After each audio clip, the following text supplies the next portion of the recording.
अब अगर कोई व्यक्ति बहुत ही क्रोधित है और लगातार क्रोधित हो रहा है, इस चीज़ को पिप फोटोग्राफी से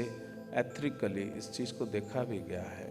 कि उसके जो सूक्ष्म शरीर है उसमें वो black energy, clouds of dark energy वो प्रोड्यूस करता है। Anyone who is in A continuous state of jealous, वो घृणा की लगातार स्थिति में है, वो जेलस की लगातार स्थिति में है, वो क्रोध की लगातार स्थिति में है,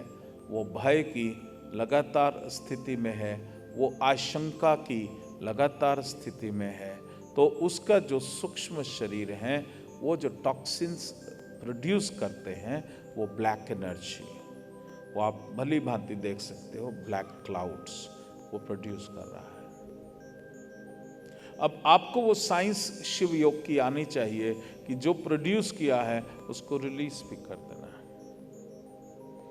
जैसा मैंने कल कहा ना कि बच्चे को अगर डांटा है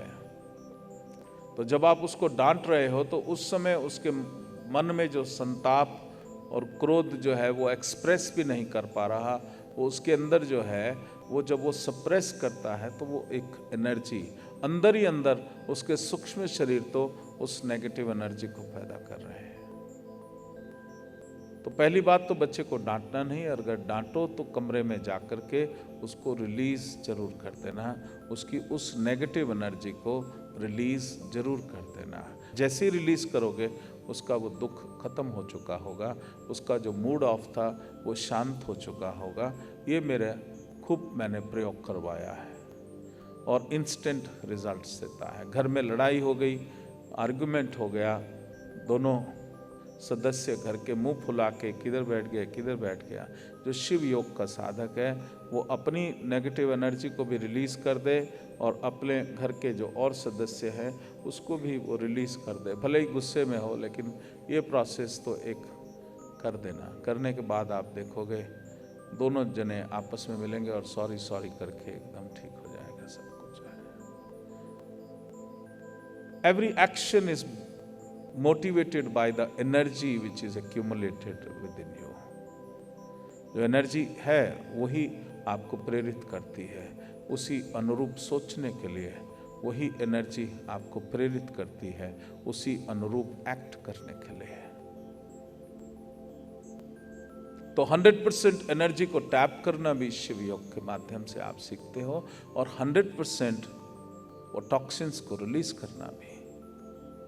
जो प्रतिदिन आप साधना करते हो, उससे 2 प्रक्रियाएं होती हैं। ये जो है अब देखते हैं, जो व्यक्ति रिलीज नहीं कर पाता, और आम आदमी तो रिलीज नहीं कर पाता, आम आदमी के भीतर तो वो